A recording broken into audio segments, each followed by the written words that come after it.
Hello everyone, I am Crawlers and today I am going to show you the stats and gameplay of the new Naval Strike DLC weapons for Battlefield 4. Now, for those that don't know this yet, you can unlock these weapons already and play with them, all except the SR-338 rifle, which depends on the DLC actually being released. But I will show you the assignments you have to complete in order to unlock them all, and also show you the stats for the new guns. Now, unfortunately I'm a little late with this video and most people have already unlocked these weapons, but here you go anyway. If you don't already know about them, then maybe you want to hear the basic stats. If you don't, then just watch the video anyway, because Russian. Okay, so here we go. First things first, let's discuss the AR-160 assault rifle, which in the real world seems to be the Beretta ARX-160, an Italian assault rifle to unlock which you have to complete the assignment called the Spare Time Sniper, which involves getting 3 assault rifle ribbons and getting 20 headshots with assault rifles. Now, the AR-160 is actually a fairly nice assault rifle, having pretty good accuracy at range, but unfortunately its long reload animation and its underbarrel attachment animation is completely borked at this time, so don't use it with an underbarrel slot right now, because unless you want weird things to happen on your screen. It does a standard for assault rifles damage of 25 at 8 meters, which drops off to 18 at 55 meters. Its muzzle velocity is 650 meters a second regular and 340 meters a second suppressed, which is pretty good for an assault rifle. In fact, only the AUG has a better muzzle velocity. It also has a 700 round per minute rate of fire. Its recoil is 0.5 up, 0.2 left, and 0.2 right. And it has a 1.6 first shot multiplier. And by the way, its short reload is 2 seconds and its long reload is 3.15 seconds, which is also really good for an assault rifle, beaten only by the M416 and the M16, which reload really quickly. And as I said, the long reload animation right now is completely broken, and so is the underbarrel animation. Oh, and if that doesn't tell you anything about DICE's quality control, the loadout screen also has floating foregrips for the AR-160. Other than that, I can say that, I like the iron sights on this assault rifle, which is a rare thing to say for iron sights. While you unlock some moderately useful RDS sights pretty soon in the progression, these iron sights are actually not that bad, with a thin notch in the center and not too much metal around it that doesn't block off your screen completely. Now, the AWS light machine gun appears to be an interesting Ares Defense Shrike 16 in real life. It's an interesting weapon in that it's a dual feed system, feeding optionally from a belt or a magazine, and it can support a bipod or a foregrip. To unlock it, you must complete the assignment Swiss Cheese, which involves getting 3 LMG ribbons and destroying 3 vehicles as support. In the game, it's laser accurate and sports this awesome dual drum magazine, not unlike we saw in the MG36 we had in Battlefield 3. In Battlefield 4, it is super accurate, by which I mean it has very little recoil, and appears to be a new god gun that's head and shoulders above all the rest right now, right out of the box. At least until DICE nerfs it again, as they usually do.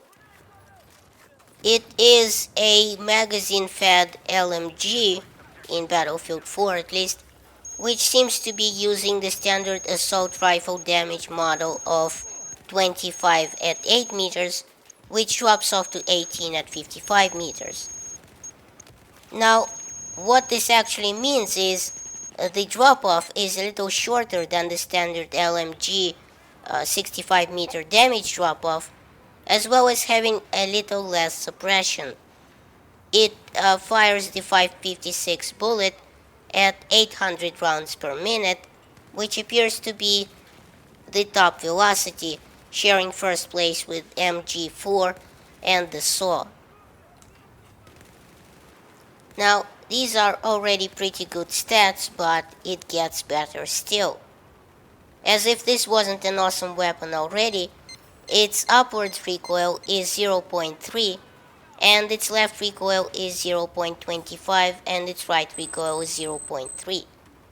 Which doesn't seem to be that incredible until you see that the first shot multiplier is only 1, which means that it's not going to kick horribly on the first shot of every burst, and you can be reasonably accurate with it, even tap firing.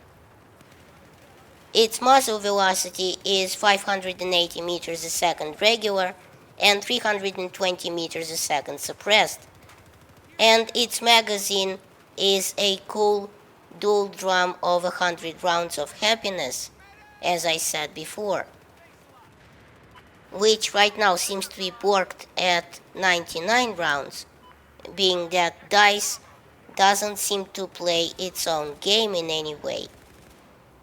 Also, being that it's a magazine-fed machine gun and not belt-fed, it has a short reload time as well as a long reload time, which are 3.5 and 4.85 seconds respectively.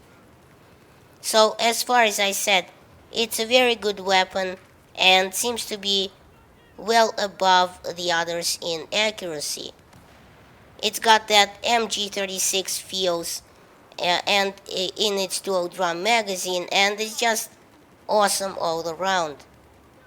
The iron sights for it aren't that great, with metal covering up most of the screen, but that's a small price to pay for this kind of accuracy, I think. Okay, now on to the SW40 revolver, which is just an awesome new addition to Battlefield 4. Now, in real life, it seems to be the Chiappa Rhino, which is the Italian revolver produced by none other than Chiappa Firearms. This is an awesome looking revolver and an interesting design in real life, as you can see, where the barrel is actually positioned at the lower or 6 o'clock position of the cylinder. So the lowest bullet in the cylinder fires, not the one on top.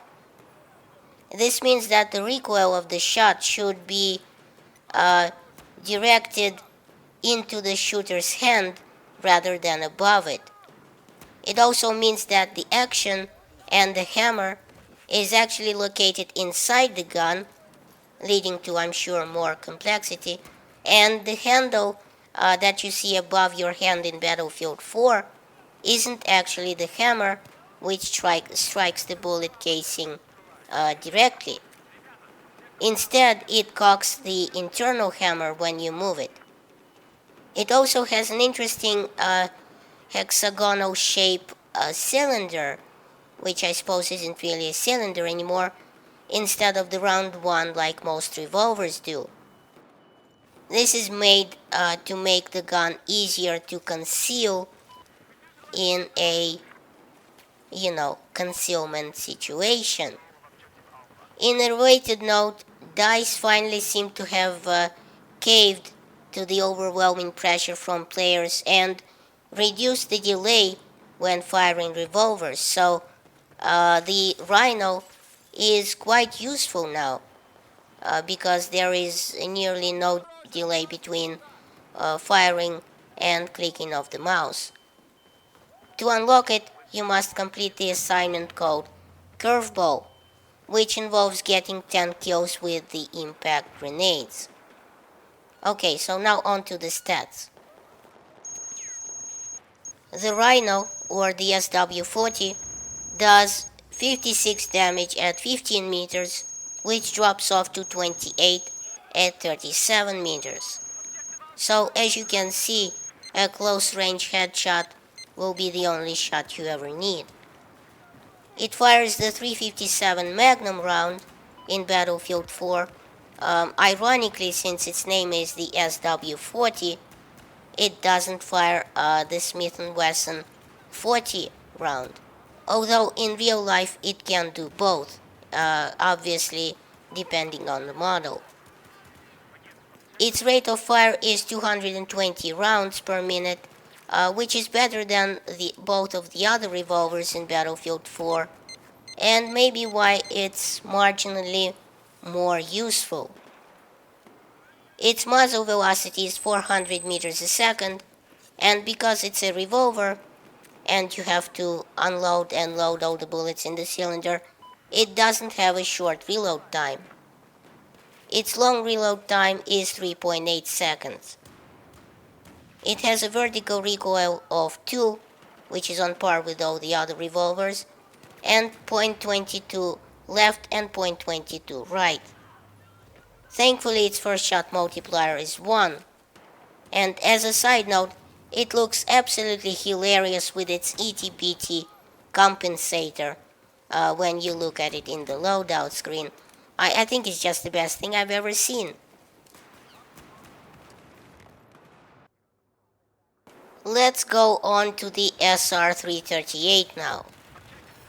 In real life, it seems to be the Noreen 338 or the Federal Defense 338. Now, what's interesting about this gun in Battlefield 4 is that it's a semi-automatic DMR style rifle that is only available to the Recon class as opposed to all other DMR rifles which are available to all classes. Unfortunately, it isn't unlockable till the Naval DLC comes out on the 26th, so I don't have any gameplay of it, but to unlock it, you must complete the assignment Always Deadly, which involves getting 3 sniper rifle ribbons and getting 5 C4 kills on the Naval Strike maps. So the SR-338 does a maximum damage of 50 at 12.5 meters, which drops off to 38 at 150 meters. So you can see immediately that this is a similar damage model to the DMRs, but the drop-off is similar to a bolt-action 338 rifle. It fires the 338 Lapua Magnum round from a box of 10 at a regular muzzle velocity of 500 meters a second, or suppressed at 300 meters a second. And by the way, it has a 150 rounds per minute rate of fire. The short reload is 2.3 seconds, and the long reload is very closely matched at 2.6 seconds.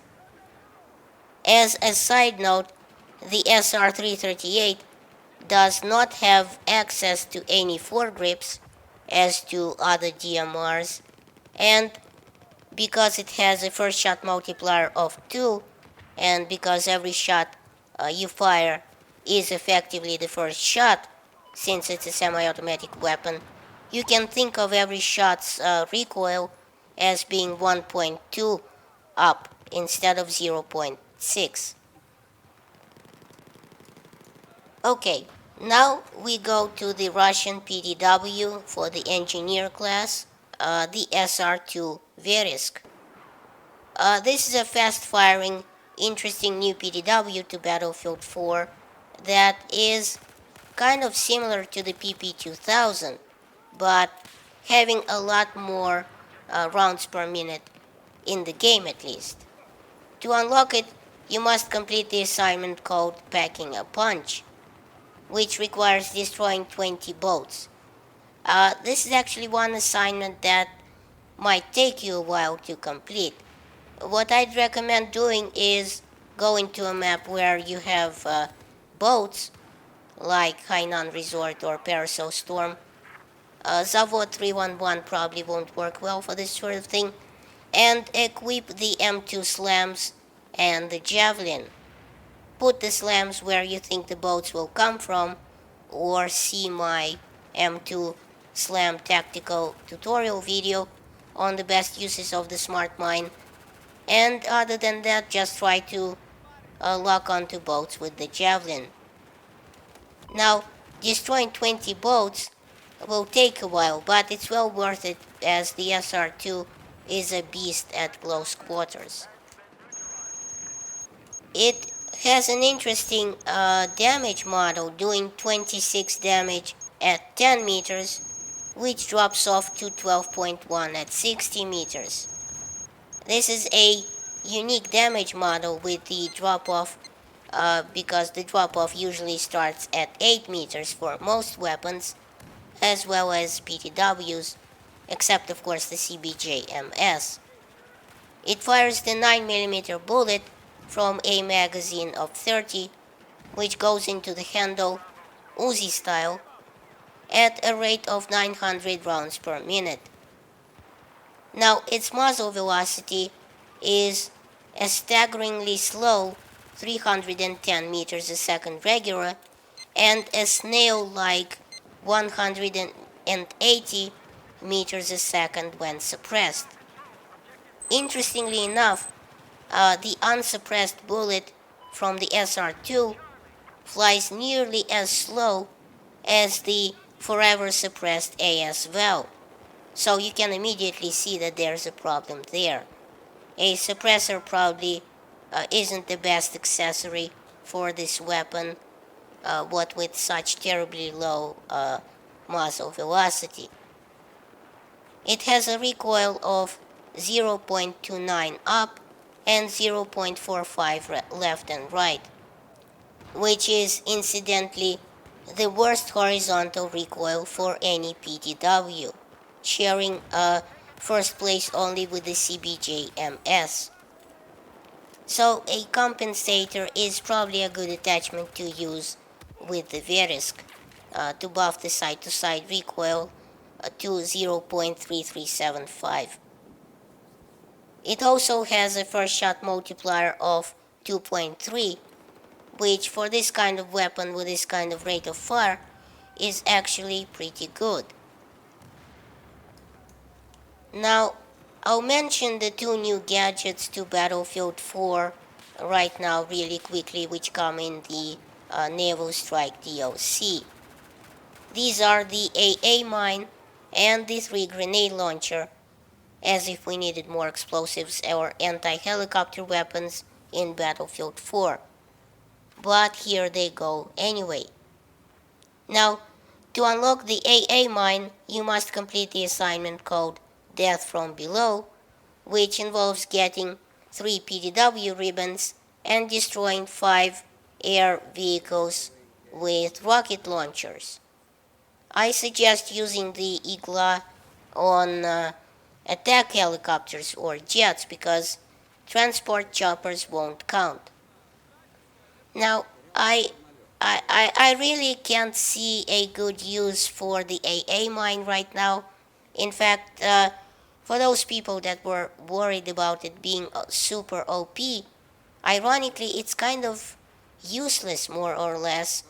You have to what you do is you have 2 of these things as an engineer, and you can plop them down anywhere, and they will scan the sky near them and automatically launch a projectile when they sense an enemy air vehicle. After they launch the missile, ironically being called a mine, it actually launches a missile in the game.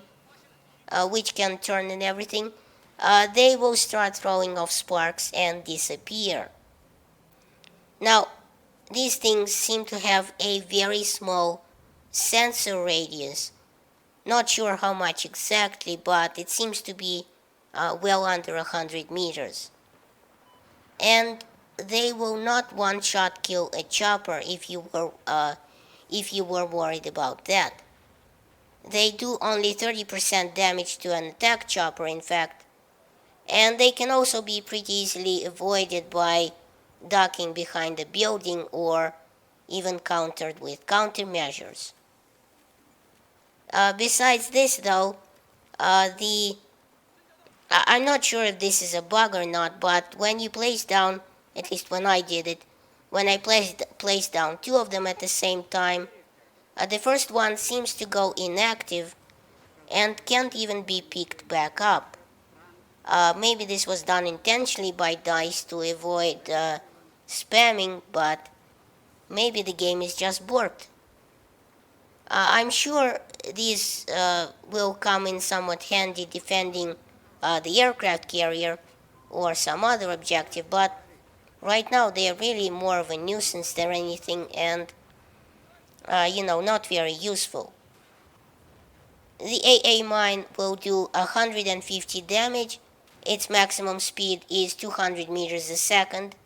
It will detonate inside a 12.5 meter radius from the target, and it will live like most other missiles for 10 seconds before going inactive. Also, it seems not to sense slow-moving targets. Now let's talk about the 3 grenade launcher. To unlock the 3 grenade launcher, you must complete the assignment called Multi-Tool, which involves getting 10 320 launcher dart kills and 10 320 launcher LVG kills. As if we really needed another explosive flying around in Operation Metro, or as if Operation Locker wasn't enough of a clusterfuck already, we get this new grenade launcher now. Yay! Thankfully, it's super duper useless and a very weak alternative to the other launchers. Basically, you start out with two, let's call them magazines for the sake of this video, and there are 3 semi-automatic grenade shots in each. Its velocity is 30 meters a second, and its reload time is 2.9 seconds. And by the way, its rate of fire is 180 RPM when reloaded to empty out all the 3 grenade joule thingies. It will do surprisingly little damage of only 25 directly, and it will take 0.5 seconds of flight time to arm itself. Now, arming only affects the splash damage, as it does for most other explosives like RPG and so on. When unarmed, its blast radius is 0.5 to 2 meters, where it does 15 damage, and when armed, its blast radius is 3 to 3.5 meters, where it will do 35 damage. So, unless you shoot at an already damaged target, you're not going to be getting kills with it. It does 50 suppression though, so maybe that was its original purpose. It also is woefully inadequate at taking out walls, needing up to 4 grenades to make a door, the Russian way. So thanks for watching. Please rate and share this video as it helps my channel grow. Check out my other videos at the end of this one. And remember, in Soviet Russia, YouTube subscribes you.